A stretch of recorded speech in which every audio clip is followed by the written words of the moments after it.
नमस्कार, स्पोर्ट्स 9 में आप सभी का स्वागत है। मैं हूं शिवेंद्र, मेरे साथ हैं मेरे सहयोगी दीपेश और बातचीत करने के लिए मुद्दा है भारतीय टीम के बल्लेबाजों का एक बार फिर फ्लॉप शो।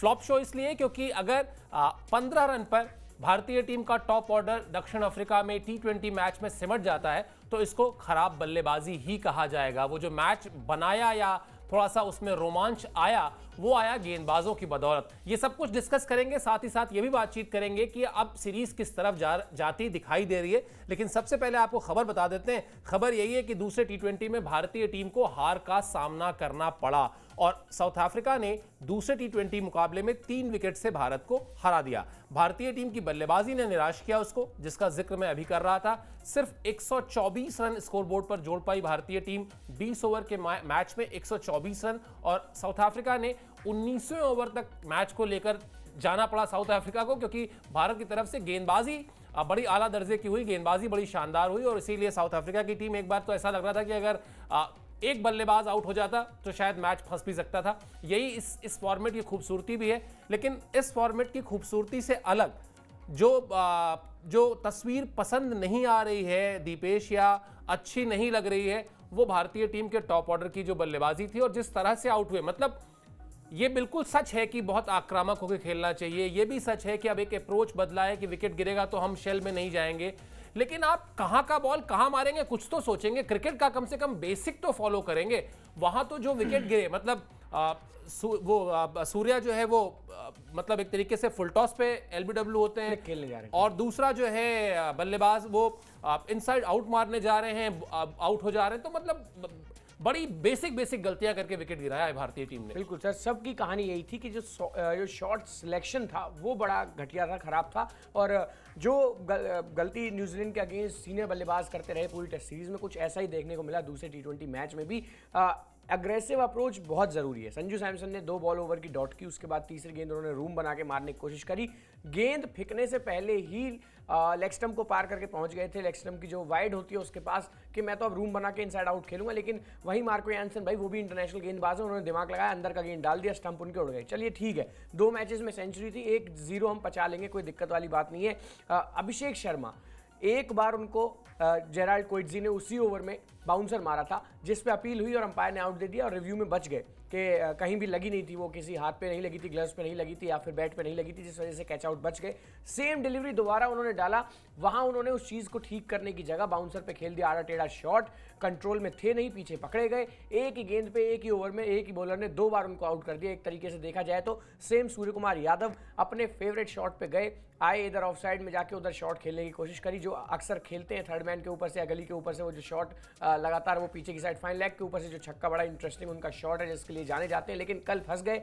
ऑलमोस्ट थोड़ा सा एक यॉर्कर, एक फुल टॉस टाइप का गेंद था, लो फुल टॉस उसको कहेंगे हम, वो सीधा उनके पैड पे जाके लगी और आउट हो गए। और उसके बाद से फिर टीम इंडिया संभली नहीं। तिलक वर्मा ने थोड़ा सा 20 गेंदें खेल के 20 रन बनाए, बचाने की कोशिश की। अक्षर पटेल अनफॉर्चुनेटली एक बार फिर से एक अच्छी पारी खेल रहे थे लेकिन रन आउट हो गए। हार्दिक पांड्या कल टच में थे ही नहीं, 45 गेंद खेल ली, 39 रन बनाने के लिए।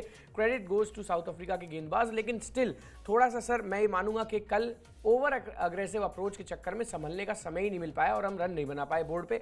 उसके बाद भी हालांकि बहुत हद तक नहीं, मतलब वरुण चक्रवर्ती ने एक समय पे गेंद को कहीं ना कहीं हमारे पाले में डाल दिया था, 5 विकेट लेके। ऑलमोस्ट 10 का रन रेट चाहिए था साउथ अफ्रीका के बल्लेबाजों को उस वक्त, और उनके पास विकेट भी नहीं थे, पूरा मिडिल ऑर्डर खत्म हो चुका था। लेकिन फिर वहीं तेज गेंदबाजों से बड़ी गलतियां हुई। आवेश खान, कोई वेरिएशन नहीं, कोई किसी तरीके की यॉर्कर गेंदबाजी नहीं, कोई हिट द डेक बॉलिंग नहीं, जिसके चलते मैच साउथ अफ्रीका की टीम आसानी से जीती गई। एक कन्विंसिंग विक्ट्री कहेंगे, एक समय पे फंसा लिया था, लेकिन फिर भी सर फास्ट बॉलर से वो एफर्ट नहीं दिखा। बल्लेबाज और फास्ट बॉलर कुल मिला के इस गेम के थोड़े से गुनहगार मैं मानता हूं। बिल्कुल, और उस पर भी बात करेंगे, लेकिन पहले आपको बताते हैं कि सूर्य कुमार यादव ने कहा क्या कि मैच में जो हार के बाद उनका जो बयान था, जाहिर सी बात है कि T20 फॉर्मेट में आप 120 रन के आसपास नहीं रहना चाहते हैं, लेकिन जिस तरह से गेंदबाजों ने प्रदर्शन किया मुझे उन पर गर्व है। 125 रन डिफेंड करने में अगर कोई 5 विकेट ले रहा है तो ये कमाल है। वरुण काफी समय से इंतजार कर रहा था, उसने अपनी गेंदबाजी पर काफी मेहनत की है। अभी 2 मैच बाकी है, सीरीज में असली मजा आएगा। अब थोड़ा सा विषय तो गंभीर है दीपेश, लेकिन समझने की कोशिश करते हैं। रोहित शर्मा एक मैच हारने के बाद कहते हैं कि 12 साल में एक आध मैच तो हारेंगे, और फिर आप सीरीज हार जाते हैं। सूर्य कुमार यादव हार के बाद कहते हैं कि सब कुछ बड़ा अच्छा हुआ और अब एक मैच हम जीते, एक मैच हारे, अब असली मजा आएगा। अरे भाई पहले हार की चर्चा तो कर लो, पहले ये सोच तो लो कि हारे क्यों। कोई आप ऐसा हुआ होता कि आखिरी मैच में कोई एक बॉल खराब हो गया होता या कोई एक बैट्समैन उनकी तरफ से बहुत अच्छा कर देता, कुछ अप्रत्याशित हो जाता और आप हार जाते, समझ में आती बात। यहां तो आप 120-124 रन जोड़ के जब गए थे तभी आपको पता था कि अब कोई करिश्मा ही है जो जिता देगा। करिश्मा हुआ भी, लेकिन करिश्मा उस तरह से नहीं हुआ। अगर एक विकेट और गिर जाता, वही स्टंप्स आउट हो जाते तो शायद जीत जाते। लेकिन जो पहला स्टेटमेंट है, मतलब पहली लाइन है स्टेटमेंट की, वही सिर्फ देखा जाए तो चिंता का विषय है कि 124 रन के बाद आप सोच भी कैसे सकते हैं कि आप जीतेंगे। इक्का दुक्का मैचों को छोड़ दिया जाए तो। बिल्कुल सर, और इक्का दुक्का मैच में ही यही वो मैच था जो इक्का दुक्का में कंसीडर किया जाता। ऑलमोस्ट बना लिया था मैच टीम इंडिया ने, लेकिन बात ठीक है सर, 124 रन साउथ अफ्रीकी विकेट पे उन्हीं के अगेंस्ट, उन्हीं के घर में जीत पाना बहुत मुश्किल है। और फिर थोड़ा सा ढील कल बहुत ज़्यादा दे दी। बल्लेबाजी में बड़ी खराब बल्लेबाजी थी, उसके बाद गेंदबाजी में जब एक बार मैच पकड़ लिया था फिर छोड़ दिया तेज गेंदबाजों ने। तो ये थोड़ा सा कल मैच में हमारे जो खिलाड़ी थे, चाहे वो गेंदबाज हों या बल्लेबाज हों, उस तरीके की उनकी मतलब कहीं ना कहीं गेम में जो अप्रोच थी वो थी नहीं जिस तरह की होनी चाहिए थी। जिस तरह फीएलएस क्रिकेट पिछले 11 मैचों में खेला था, अनबीटेबल थे। सूर्य कुमार यादव कहीं ना कहीं रोहित शर्मा के उस रिकॉर्ड की कल बराबरी कर सकते थे। 12 मैचों में 12 जीत, लेकिन चूक गए। 11 जीत के बाद फिर 12वीं मैच में उनको हार मिली और थोड़ा मतलब खराब हार थी। मतलब ये डिसिप्लिन क्रिकेट कल नहीं खेला। मतलब एक रूल होता है क्रिकेट का, अग्रेसिव जाने के चक्कर में जब आपके कभी कभार 2-3 विकेट गिर जाते हैं, जैसा कि T20 वर्ल्ड कप के फाइनल में भी हुआ था। साउथ अफ्रीका की टीम थी, बहुत जल्दी के चक्कर में विकेट गिर गए, लेकिन फिर विराट कोहली ने अक्षर पटेल के साथ मिलकर थोड़ा सा स्टेबलाइज किया, थोड़ा सा उन चीज़ों को दोबारा से लाइन पर लेके आए, फिर अटैक किया जाके 16वें ओवर में, और टीम का स्कोर 170-75 पहुंच गया। लेकिन कल गलती यही हुई, जो आ रहा है वही अटैक करने की सोच रहा है, जो कि एक अच्छी अप्रोच है, लेकिन गेंद की लाइन में रहना, गेंद को जिस शॉट के लिए वो गेंद बनी है उस तरीके से उसे खेलना, ये बहुत ज़रूरी है। और इसी चीज़ में कहीं ना कहीं हमारे बल्लेबाजों ने कल बड़ी गलती करी। 20 गेंद खेलनी, तिलक वर्मा ने 20 रन बनाने के लिए, उन्हें समझ ही नहीं आया कब उनको अपना जो बैटिंग का हिसाब किताब है वो चेंज करना है, कब तेज खेलना है। रिंकू सिंह आए, 21 गेंदें जरूर ली, 27 रन इन्होंने बनाए, लेकिन कल कोई भी सर, एक भी बल्लेबाज उस तरीके के टच में नहीं था कि हाँ, मतलब हार्दिक पांड्या की भी आप बात कर लीजिए, 45 गेंदों पे 39 रन तो ये वनडे क्रिकेट में नहीं बनाते आमतौर पे। तो कल थोड़े फंसे हुए नजर आए थे सारे ही बल्लेबाज। और इसमें साउथ अफ्रीका के जो गेंदबाज हैं उन्होंने सर कल वाकई में बहुत शानदार गेंदबाजी करी थी। उन्होंने वो टप्पा पकड़ के, चाहे कोइत्जिया हो या फिर स्टार्टिंग से मार्को एंसन, और इनिंग का जब पहला ओवर ही मेडन हो जाए तो कहीं ना कहीं आपको ये चीज़ समझ में आ जाती है कि आज आपकी टीम थोड़ी फंसी हुई है मैच में। बिल्कुल, और इसीलिए वो जो पहला ओवर था उसकी जो फ्रस्ट्रेशन कह लें, झुंझलाहट कह लें, T20 में अमूमन एक ओवर मेडल चला जाना मतलब विरोधी टीम ने कहीं ना कहीं आपको बैकफुट पे ढकेला है। उस गेंदबाज ने कहीं ना कहीं अपनी इंडिविजुअल ब्रिलियंस से, अपनी व्यक्तिगत काबिलियत से आपको परेशान किया है। और बिल्कुल सही बात है, वो जो 15 पर 3 का हमने स्कोर बोर्ड पर आंकड़ा देखा था, उसके पीछे कहीं ना कहीं वो पहला जो ओवर था जो चला गया था मेडन, उसका दबाव भी था। देखिए, आपको दिखाते हैं किस तरह से भारतीय टीम के टॉप ऑर्डर ने निराश किया और किस तरह से संजू सैमसन पिछले मैच में शानदार शतक लगाया था उन्होंने, लेकिन इस मैच में एक ऐसा बॉल खेलने की कोशिश में गए जो अभी दीपेश ने डिस्क्राइब भी किया था, जिसमें गेंदबाज को उन्होंने समझा कि गेंदबाज के पास बिल्कुल अकल ही नहीं है शायद, लेकिन गेंदबाज ने अकल लगा दी और फिर उनको बगैर खाता खोले पवेलियन भेज दिया। अभिषेक शर्मा 4 रन बनाकर आउट हुए, कप्तान सूर्या भी 4 रन बनाकर आउट हुए, और इस तरह से वो जो आंकड़ा मेरे दिमाग में बार बार घूम घूम कर आ रहा है, 15 रन पर 3 विकेट, और तीनों के तीनों बड़े बल्लेबाज इस फॉर्मेट के पवेलियन लौट चुके थे। तो इसलिए भी शायद ये जो हार है, इस हार के लिए जिम्मेदारी जो होगी सबसे पहले गेंदबाज भी होंगे, उन पर भी बात करेंगे, लेकिन हाँ, प्राइमरली अगर रिस्पॉन्सिबिलिटी किसी को लेनी होगी तो वो बल्लेबाजों को लेनी होगी, और बल्लेबाजों में भी टॉप ऑर्डर को लेनी होगी। और मुझे ऐसा लगता है दीपेश, देखिए संजू सैमसन आप जानते हैं शतक बना के आ रहे हैं, इससे पहले बांग्लादेश के खिलाफ भी उन्होंने शतक लगाया था। सूर्य कुमार यादव इस फॉर्मेट के ऐसे बल्लेबाज हैं, उनको बहुत देर तक आप खामोश रख नहीं सकते हैं, वो बना ही देंगे रन। कहीं ना कहीं फंस रहे हैं अभिषेक, क्यों? क्योंकि जिस तरह का उन्होंने एक स्टैंडर्ड सेट किया आईपीएल में, जिस तरह से उन्होंने सनराइजर्स हैदराबाद के लिए बैटिंग की, जिस तरह से वहां पर शॉट्स लगाए, उसको वो कहीं ना कहीं कन्वर्ट नहीं कर पा रहे इंटरनेशनल में। अभी तक जितने भी 8-10 मैचेस उन्होंने खेले हैं उसमें स्ट्राइक रेट ठीक है उनकी है 160-165 के आसपास, लेकिन स्कोर नहीं है। और अगर आप ओपनर के तौर पर आते हैं तो आपसे एक्सपेक्टेशन होती है कि आप स्कोर भी करें, आपका एवरेज भी अच्छा होना चाहिए, सिर्फ स्ट्राइक रेट से काम नहीं चलने वाला। वो कहीं ना कहीं मायूस कर रहे हैं। सर अपने करियर के दूसरे मैच में जिम्बाब्वे के अगेंस्ट की थी सेंचुरी, तो उस वक्त ऐसा लग रहा था कि हाँ, एक तगड़ा बल्लेबाज अब हमको मिल चुका है जो कि अटैक भी करता है और कहीं ना कहीं रन्स भी बड़े करता है, लेकिन असल में ऐसा है नहीं। मैं थोड़े से एक आंकड़े हैं, 11 मैच इन्होंने खेले, 10 पारियों में इनको बल्लेबाजी मिली है, 10 में से 6 पारियां ऐसी हैं जब 2.5 के आंकड़े यानी कि 10 के पार नहीं हुए, और जब और 2 बार हुए हैं तो 11 रन के स्कोर पे आउट हो गए। यानी एक शतक को अगर हटा दिया जाए तो बाकी की 8 पारियों में 11 से ऊपर इनका आंकड़ा, 11 से ऊपर इनका स्कोर नहीं गया है और गेंद भी 10 के ऊपर किसी मैच में नहीं खेली है। तो जो वो आपने बात कही, आईपीएल में जरूर हिट है, हम मानते हैं। और थोड़ा सा सर इन चीज़ों से ही तो आपको एक अच्छा इंटरनेशनल क्रिकेटर बनना होगा, क्योंकि विराट कोहली, रोहित शर्मा या फिर हार्दिक पांड्या या फिर सूर्य कुमार यादव, आजकल दुनिया में इनकी चर्चा क्यों होती है? सिर्फ रन नहीं बनाते ये, एक आध मैच के खिलाड़ी नहीं है, कंसिस्टेंटली इन्होंने सीरीज दर सीरीज आईसीसी टूर्नामेंट्स जैसे जैसे आए उन सब में रन किए, तब जाके दुनिया के इतने बड़े स्टार बने।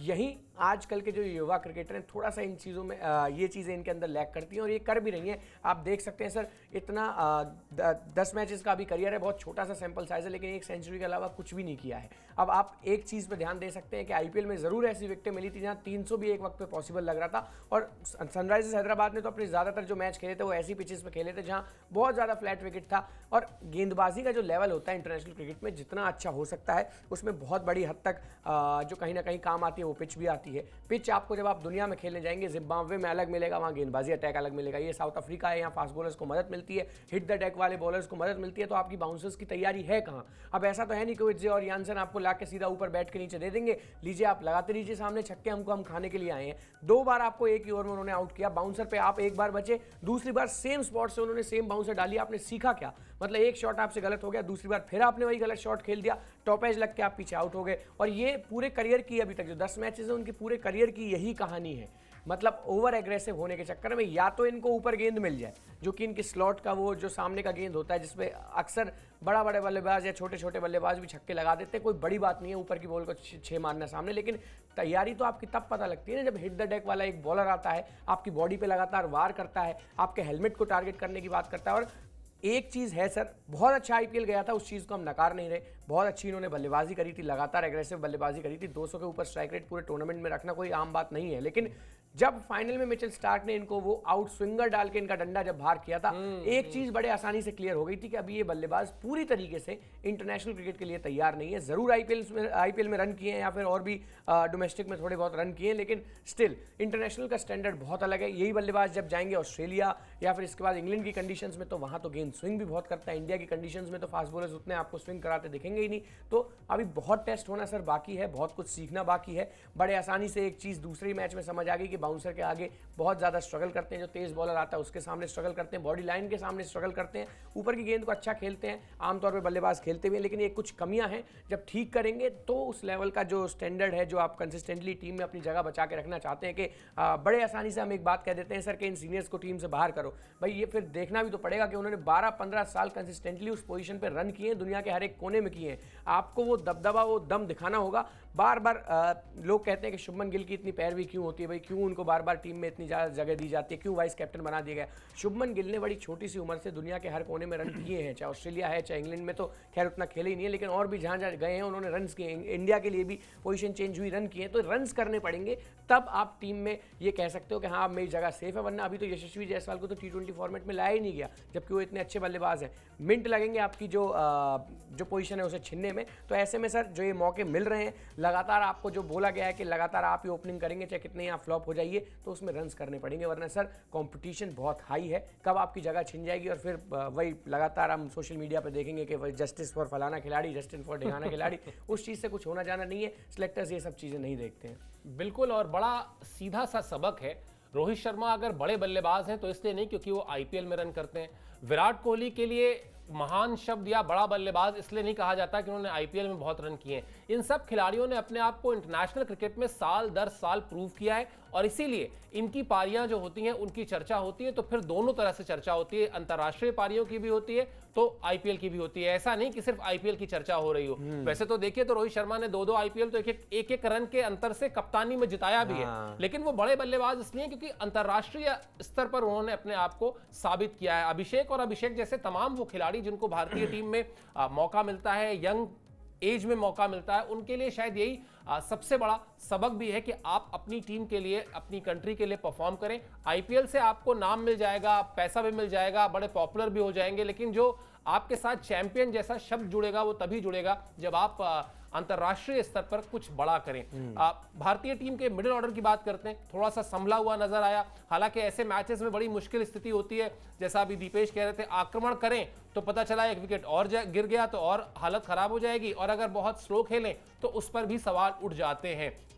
तिलक वर्मा 20 गेंद 20 रन, अक्षर पटेल 21 गेंद पर 27 रन, हार्दिक पांड्या 45 गेंद पर 39 रन, 4 चौके और 1 छक्का। लेकिन घूम फिर कर सवाल वही जो दीपेश ने कहा, तस्वीर को दोनों सिक्के के दो पहलू तो दोनों तरह से आप देख सकते हैं। ये भी कह सकते हैं कि इन दोनों बल्लेबाजों ने इन तीनों खिलाड़ियों ने कम से कम मिडिल ऑर्डर में इतनी सूझबूझ दिखाई कि स्कोर 125 तक पहुंचा, वरना ये स्कोर 90-95 तक भी जाकर सिमट सकता था। और फिर आप इसको ऐसे भी देखें कि फिर भाई एग्रेसिव क्रिकेट कहां गई, तो ये अब शायद मैच खत्म होने के बाद एनालिसिस करना आसान है। उस वक्त जब आप मिडिल में होते हैं, मैदान पे होते हैं, क्रीज पर होते हैं, तब शायद एनालिसिस करना मुश्किल होता है। तब आप उस वक्त गेंद किस तरह की है, गेंद कैसे आ रही है, गेंदबाज क्या करना चाह रहा है, ये सब कुछ देख कर खेलते हैं। तो कुल मिलाजुलाकर हमने आपको मिडिल ऑर्डर का परफॉर्मेंस भी दिखाया। वैसे दीपेश ये बताइए, ये जो परफॉर्मेंस हमने मिडिल ऑर्डर का बताया है, ये देखा जाए या टॉप ऑर्डर का फेल्योर देखा जाए या 125 रन में साउथ अफ्रीका का फंस जाना देखा जाए, क्या पिच आपको लगता है कुछ थोड़ा ज्यादा बेहतर थी गेंदबाजी के लिहाज से, या बल्लेबाज जानबूझकर या गलत गैर जिम्मेदार शॉट खेलकर आउट हुए? पिच सच में कल गेंदबाजों के लिए मददगार थी, और अच्छी बात ये थी सर कि कल फास्ट बॉलर्स के लिए भी मदद थी, स्पिनर्स के लिए भी बड़ी अच्छी मदद थी। तो ये एक कंप्लीट विकेट था, लेकिन इतना मुश्किल नहीं था जितना इंडिया के बैट्समैन ने बना दिया उसको। अब मैंने अभी संजू सैमसन का जो शॉट था उसे डिस्क्राइब किया, 2 गेंद डॉट गई, तीसरी पे आप पहले ही गेंदबाज एक्शन तक पहुंचा भी नहीं, उससे पहले आपने अपने तीनों डंडे छोड़ दिए कि ये तो ऊपर बॉल फेंकेगा, मैं इसको कवर्स के ऊपर से एक शॉट मार दूंगा। लेकिन उन्होंने वहां दिमाग लगाया, वो भी इंटरनेशनल बॉलर हैं, उन्होंने मिडिल स्टंप पे गेंद को पिच करा के लेग स्टंप की साइड स्विंग कराया। संजू सैमसन बोल्ड हो गए कि उनको रूम नहीं मिला, तो ये एक टेक्निकल टर्म हो गई। सेम जाता है अभिषेक शर्मा के लिए, ये बात मैंने अभी थोड़ी देर पहले भी बताई थी। एक बाउंसर पे पहली बार बचे, दूसरी भी फंस गए। सूर्य कुमार यादव, खैर इनमें तो क्या कमी निकाली जाए, इनका फॉर्मेट है, इस तरीके से खेलते हैं, लेकिन एक लो फुल टॉस पड़ी, सीधा पैड्स पे आके लग गई। फिर उसके बाद टीम इंडिया संभल नहीं पाई, क्योंकि 15 पे 3 होने के बाद बड़ा मुश्किल होता है किसी भी मिडिल ऑर्डर के लिए अपनी टीम को संभाल पाना, वो भी एक ऐसी कंडीशंस में जहां हर तरीके की गेंदबाजी को मदद मिल रही हो। बट स्टिल सर, बल्लेबाजों ने जो कुछ किया, जिस तरीके से भी 125 तक पहुंचाया, गेंदबाजी में स्पेशली वरुण चक्रवर्ती और रवि बिश्नोई ने हमको मैच में लाके खड़ा कर दिया था। बट इंडियन फास्ट बॉलर्स से थोड़ी जो चूक हुई लास्ट में, वो पिच को उस तरीके से नहीं समझ पाए जिस तरीके से साउथ अफ्रीकन फास्ट बॉलर्स ने समझा था। चाहे आप अर्शदीप की बात कर लीजिए, 10 के रन रेट से उन्होंने रन लुटाया, या फिर आवेश खान, उनका गेंद कोई हरकत इस विकेट पे नहीं कर रहा था। ये मेरे लिए बड़ा थोड़ा डिसअपॉइंटिंग है कि इतनी विकेट अच्छी, जिसपे गेंदबाजी में स्पिनर्स को भी और तेज गेंदबाजों को भी सबको मदद मिल रही थी, वहाँ उनका गेंद कुछ हरकत ही नहीं कर रहा था किसी भी तरीके से, सीधा सीधा बॉल चल रहा था, बड़ा आराम से उनको हिट कर रहे थे लास्ट ओवर्स में जेराल्ड कोइट्जे, तो वहाँ थोड़ी दिक्कत हो गई और ये मैच सर वहीं फंस गया। बाकी विकेट में गेंदबाजों के लिए बहुत कुछ था, बट इतना टफ विकेट नहीं था सर कि बल्लेबाज इतने मुश्किल में नजर आए कि 90 पे ऑल आउट होने की सिचुएशन बन गई थी एक वक्त पे। बिल्कुल, और गेंदबाजों के जिस परफॉर्मेंस का जिक्र कर रहे हैं दीपेश, अगर देखा जाए एक बड़ी तस्वीर अगर देखी जाए तो अभी जो टेस्ट सीरीज हुई है उसमें भी भारतीय गेंदबाजों ने बहुत अच्छा परफॉर्मेंस किया था। तो ओवरऑल आप ये कह सकते हैं कि पिछले कुछ समय में जो जीत आपको मिली है, या जब भी आपने मैदान में फाइट की है, भले ही आप जीते ना हो, जब भी कोई दमखम दिखाया है तो उसमें गेंदबाज ज्यादा आगे खड़े दिखाई देते हैं बल्लेबाजों के कंपैरिजन में। बल्लेबाजों की तुलना में गेंदबाजों ने कहीं बेहतर परफॉर्मेंस किया है, चाहे फॉर्मेट फिर कोई भी हो। भारतीय गेंदबाजों की बात चल रही है तो दिखाते हैं आपको ग्राफिक्स की किस तरह से भारतीय गेंदबाजों ने कसी हुई गेंदबाजी की। अर्शदीप सिंह थोड़ा सा महंगे साबित हुए, ये बिल्कुल सही बात है, और इसीलिए दीपेश जो कह रहे हैं कि जिस तरह से विकेट से जो मदद मिल रही थी वो भारतीय स्पिनर्स को तो समझ में आई, लेकिन भारतीय टीम के फास्ट बॉलर्स उस पिच पर उस तरह से गेंदबाजी नहीं कर पाए जिस तरह से उनको टप्पा पकड़ के गेंदबाजी करनी चाहिए थी, थोड़ा कंधों का अतिरिक्त इस्तेमाल करना चाहिए था। इस तरह की कोई कोशिश नहीं दिखाई दी। हाँ, वरुण चक्रवर्ती ने जरूर 17 रन देकर 5 विकेट चटकाए, और रवि बिश्नोई ने भी 5-5.25 की इकोनॉमी से रन दिए। तो इस लिहाज से देखा जाए तो स्पिनर्स ने तो आपको मैच में बनाए रखा, लेकिन बल्लेबाजों ने जो गलती की थी उस गलती को काफी हद तक स्पिनर्स ने सुधारा भी, लेकिन तेज गेंदबाजों ने निराश किया। और यही बात अभी दीपेश लगातार कह रहे हैं कि अगर पिच पर जो मदद थी उस मदद का जिस तरीके से इस्तेमाल साउथ अफ्रीका के गेंदबाजों ने किया वैसा इस्तेमाल भारतीय गेंदबाज नहीं कर पाए। लेकिन अगर वरुण चक्रवर्ती की बात की जाए दीपेश, बहुत कॉन्फिडेंस आया होगा, क्योंकि मुझे तो याद आता है एक आईपीएल का सीजन, जिस आईपीएल के सीजन में अच्छी परफॉर्मेंस करते हैं उसके बाद वो एक मिस्ट्री स्पिनर के तौर पर उनको ले जाया जाता है दुबई, जहां पर भारतीय टीम T20 वर्ल्ड कप खेलती है। पहला मैच पाकिस्तान से हारती है 10 विकेट से, दूसरा मैच न्यूजीलैंड से हारती है शायद फिर 10 विकेट से, ऐसे कुछ बड़े अंतर से, ऐसा 7 या 8 विकेट से जी। और दोनों ही मैच में वरुण चक्रवर्ती की जो परफॉर्मेंस है वो बहुत ही औसत गेंदबाजी रहती है। ड्रॉप होते हैं टीम से, लंबे समय के लिए ड्रॉप होते हैं, फिर वापस आए हैं, वापस उस सिनेरियो में आए हैं जहां से चीजें बेहतर हो रही हैं, और गेंदबाजी में भी वो कॉन्फिडेंस दिखाए, और 5 विकेट तो as good as a century. T20 match में तो मैं सेंचुरी से ज्यादा ही कहूंगा। मतलब आपके पास सिर्फ 24 ही गेंद होती है जिसमें आपको 5 विकेटें निकालनी होती है, और 5 विकेटें निकाली ऐसे नहीं है कि कोई टेलेंडर्स हैं या जिनको फंसा लिया। डेविड मिलर, हेनरिक क्लासन को लगातार 2 गेंदों पे आउट किया इन्होंने। मैच इसी बंदे ने कल बना के दिया था टीम इंडिया को। बड़े आराम से इन्होंने अच्छे टप्पे पे गेंदबाजी करी, और ज्यादातर 5 में से जो 4 बल्लेबाज हैं उनको इन्होंने बोल्ड किया है, अपनी स्पिन में फंसाया, अपने जो वेरिएशन है जिनके लिए जाने जाते हैं उसमें फंसाया। तो अभी जो आपने स्टार्टिंग में लाइव के एक बात बोली थी ना कि अभिषेक शर्मा उस आईपीएल वाले टच को इंटरनेशनल में नहीं पकड़ पा रहे, वरुण चक्रवर्ती ने वो टच अब पकड़ लिया है सर। मैं ये मानता हूं इनको थोड़ा दिक्कत हुई थी शुरुआत में, और वर्ल्ड कप जैसी स्टेज पे पाकिस्तान जैसी टीम के सामने बहुत बड़ी टीमें, बहुत बड़े खिलाड़ी सफर कर जाते हैं। खुद रोहित शर्मा को भी बहुत सारे मैचेस लग गए थे पाकिस्तान के सामने पहली सेंचुरी स्कोर करने में। तो ये होता है, कई बार प्रेशर में आप आ जाते हैं, लेकिन आपको खुद को बैक करना होता है। गौतम गंभीर ने बहुत सही काम किया जो इनको हमारी टीम में लेकर आए, क्योंकि असल में वो मिस्ट्री गेंदबाज हैं जिसके पास बहुत सारी वेरिएशंस हैं। आप इनके हाथ से इनको पढ़ पाना थोड़ा बहुत मुश्किल काम है, क्योंकि एक एवरेज लेग स्पिनर को आप पढ़ लेते हो कि कहीं फिनिश हो रही है भाई, अब इसका हाथ पूरा जाएगा तो एक गुगली होगी, बीच में छोड़ेगा तो लेग स्पिन होगी, या फिर बहुत हद तक एक स्पिनर को पढ़ा जा सकता है। ऑफ स्पिनर के पास इतनी ज़्यादा वेरिएशंस होती नहीं, लेकिन वरुण चक्रवर्ती में कुछ बात अलग है। इनके टप्पे से, इनकी स्पीड को, इनकी वेरिएशन को, ये गेंद कौन सा उसे जज कर पाना मुश्किल है, जिसके लिए और फिर एक अच्छी खासी 6 फीट से ऊपर की हाइट है, गेंद ऊपर से आता है, अच्छा टर्न पकड़ता है, विकेट में थोड़ी सी मदद हो तो किस तरीके से नचाते हैं। और अच्छी बात यह है, वापसी के बाद से 3 मैच हो गए बांग्लादेश वाले, श्रीलंका में भी शायद खेले थे, उसके बाद यहाँ 2 मैचों में भी लगातार अच्छा परफॉर्मेंस किया। पिछले मैच में बड़े शानदार इनका परफॉर्मेंस था। तो ये एक कंप्लीट गेंदबाज, अब जिस वरुण चक्रवर्ती की बात हम करते थे जो मिस्ट्री बॉलर है, अब कोई ये नहीं कह पाएगा कि हाँ ये बहुत आम बॉलर हैं, इनको मार पाना बड़ा आसान है। इन्होंने अपना वो इंटरनेशनल वाला टच पकड़ लिया है, और अब इतना अच्छा परफॉर्म करने के बाद एक बात तय है सर कि अब इन्होंने अपना जो वो लॉन्ग रन है ना इंटरनेशनल क्रिकेट में, उसकी पटरी सेट कर दी है, उस पर इन्हें चलना है और लगातार विकेटें निकाल के दिखानी है जैसे कि दूसरे गेंदबाज निकालते हैं। और अच्छी बात यह है कि इस वक्त युजवेंद्र चहल कहीं से कहीं तक सिनारियो में है ही नहीं। 3 ऐसे लेग स्पिनर हैं हमारी टीम में जिनके दम पे टीम इंडिया चल रही है। कुलदीप यादव एक, दूसरे रवि बिश्नोई, तीसरे वरुण चक्रवर्ती। रवि बिश्नोई को भी थोड़ा सा नुकसान हो जाता है कुलदीप यादव की वजह से, क्योंकि Kuldeep Yadav is a exceptional talent, वो बहुत डिफरेंट हो जाते हैं, उनके पास भी बहुत सारी वेरिएशंस है। लेकिन Varun Chakravarthy right arm leg spinner हैं और इनके पास बहुत सारी वेरिएशंस है। ये वो कैरम बॉल भी कई बार डाल लेते हैं, कई बार इनके पास और भी 2-4 तरीके की अलग अलग गेंद है। फिर जो स्पीड में जिस तरीके से वेरी करते हैं, शायद थोड़ा सा अपर हैंड रहेगा इनका रवि बिश्नोई के ऊपर, टक्कर जब आप देखेंगे। और अगला वर्ल्ड कप ये भूलना नहीं चाहिए कि 2026 में जो हो रहा है वो इंडिया में ही हो रहा है। इंडियन कंडीशंस को किस तरीके से आईपीएल में इन्होंने पढ़ा हुआ है, तो डेफिनेटली एक अच्छा सेटअप तैयार हो रहा है सर, एक अच्छी टीम तैयार हो रही है। ठीक है, थोड़ा हार्श नहीं होना चाहिए, मतलब एक ही खराब मैच हुआ है जिसमें 125 पे आउट हुए, वरना अभी रिसेंटली 2 मैच पहले 298 भी स्कोर किए थे। यही टीम है, बैक करेगी। सूर्या ने भी यही कहा अपनी टीम को, कोई बात नहीं, जो हो गया ठीक है, अगले मैच में हम बैक करेंगे खुद को, सीरीज जीत के लाइए, क्योंकि साउथ अफ्रीका में हारे नहीं है हम अभी तक एक बार भी। बिल्कुल, और सीरीज जीतने के लिए जिस तरह के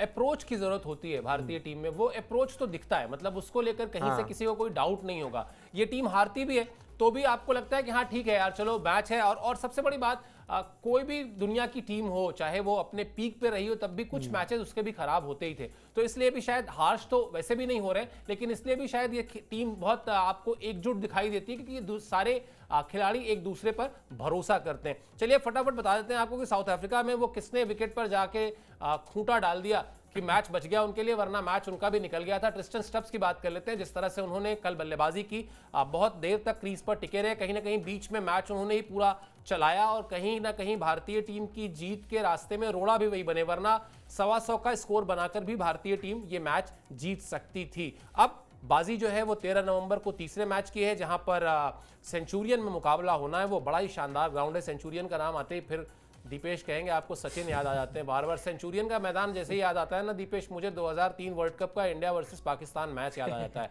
इसी मैदान पे वो छक्का मारा था उन्होंने पॉइंट के ऊपर से अपने शोएब अख्तर को, और जिसके बाद से मुझे लगता है कि मैच ही खत्म कर दिया था उन्होंने उस छक्के को मार के। अच्छा, कई बार ऐसा होता है ना कि एक किसी चीज का आप इतना हाइप क्रिएट कर दो, इतना हाइप क्रिएट कर दो। उस दौर में मुझे याद है शोएब अख्तर का ऐसा हाइप होता था ना कि जब वो अपने रनअप से दौड़ना शुरू करते थे तब से लगता था कि विकेट ले लेंगे, और ऐसे समय पर वो जो छक्का लगा था।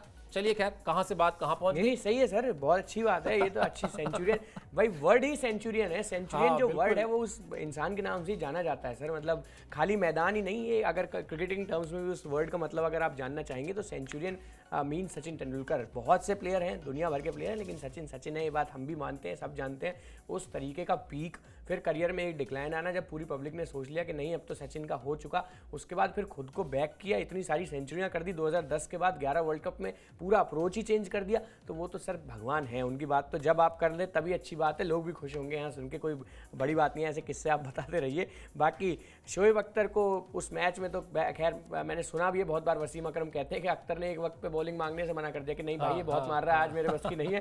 तो इस तरह का औरत तो भाई सचिन तेंदुलकर ही क्रिएट कर सकते हैं, उसमें बात सर उन पर होनी चाहिए। बिल्कुल बिल्कुल। और वो जो छक्का था वो तो ऐसा था कि मतलब मुझे लगता है कि कुछ दृश्य आप जैसे आपकी आंखों में क्रिकेट के बिल्कुल छपे हुए हैं। वो चाहे युवराज सिंह का 6 छक्का हो, चाहे वो वीरेंद्र सहवाग का 6 मार के अपना 300 पूरा करना हो, चाहे महेंद्र सिंह धोनी का वो विजयी छक्का हो 2011 वर्ल्ड कप का, जहां पर वो काफी देर तक गेंद को देखते रहे और उसके बाद उन्होंने बल्ला इस तरह से किया कि हाँ भाई जीत गए। फिर वो सचिन का वो छक्का हो जो सचिन ने मारा था। तो ये सारे वो दृश्य इसमें ऐड कर लीजिए, विराट कोहली का एमसीजी। हाँ अरे बाप रे, वो तो कमाल छक्का था वो भी। तो वो तो मतलब जैसे कहते हैं ना कि कोई आपके पास बहुत जोर से दौड़ता हुआ आया और आप उसको खींच के एक थप्पड़ मारो ना, मतलब वो तो थप्पड़ मारने वाला छक्का था। तो वो कैसे कोई भूल सकता है। इस तरह की तमाम जो तस्वीरें हैं भारतीय क्रिकेट की, बड़ी यादगार तस्वीरें हैं। और इस मैदान से सेंचुरियन जहां पे अब 13 तारीख को भारतीय टीम पहुंचेगी, और निश्चित तौर पर बात होती है खिलाड़ियों में, ऐसा नहीं है, जब पहुंचते हैं ना तो बात होती होगी, जरूर बात होती होगी कि भाई अरे ये वही मैदान है जहां सचिन पाजी ने मारा था छक्का शोएब अख्तर को, और यहाँ पर साउथ अफ्रीका को अगर भारतीय टीम हराती है तीसरे T20 में तो 2-1 की बढ़त हो जाएगी। यानी एक सीरीज में जो हार की बात हो रही थी वो खतरा आपके ऊपर से टल जाएगा, और कहीं ना कहीं फिर आपका अपर एंड होगा कि आप ये सीरीज जीते, और वो जो न्यूजीलैंड की टेस्ट सीरीज का हार का जो गम है, अफसोस है, वो थोड़ा थोड़ा कम होगा। क्योंकि हार का जो अफसोस होता है उसको बराबर करने के लिए, न्यूट्रलाइज करने के लिए जीतना ही जरूरी होता है। तो जीत जो है वो जरूरी है। वैसे सचिन का एक बात बता देता हूं आपको, 2004 में जब उनको टेनिस एल्बो हुआ, वो खबर मैंने ब्रेक की थी सबसे पहले कि सचिन तेंदुलकर नहीं खेलेंगे, क्योंकि उनको तब उस वक्त तक टेनिस एल्बो क्या होता है ये पता भी नहीं था बहुत सारे लोगों को। हिंदुस्तान में आज भी पिछले 20 साल में जिसको टेनिस एल्बो हुआ होगा उससे पूछिए तो लोग उसको तुरंत सचिन तेंदुलकर से ही कनेक्ट करते हैं। और फिर कई वर्षों बाद जब सचिन तेंदुलकर के अंतरराष्ट्रीय क्रिकेट में मेरे ख्याल से 20 साल हुए, या कुछ नहीं 20 साल से ज्यादा 25 साल हुए, कुछ एक ऐसा ओकेजन था जहां पर हम लोग को उनका इंटरव्यू करना था। तो मैंने उनसे ये प्रश्न किया, मैंने कहा कि क्या आपको अपने जीवन में कभी इस बात का डर था कि आप टीम से ड्रॉप हो जाएंगे, क्योंकि लोग कहते थे ना अरे सचिन तेंदुलकर है, इसको कोई ड्रॉप कौन करेगा। तो सचिन ने जो बात बताई वो बहुत ही इंपॉर्टेंट बात थी। उन्होंने कहा कि इससे बड़ा डर था मेरे मन में। तो मैंने पूछा, मैंने कहा आपको इससे बड़ा डर क्या था? कहने लगे मुझे तो डर ये था कि मेरा करियर ही खत्म हो जाएगा। जब 2004 में टेनिस एल्बो हुआ तो मुझे लगा कि मेरा करियर ही यहीं पर खत्म हो गया।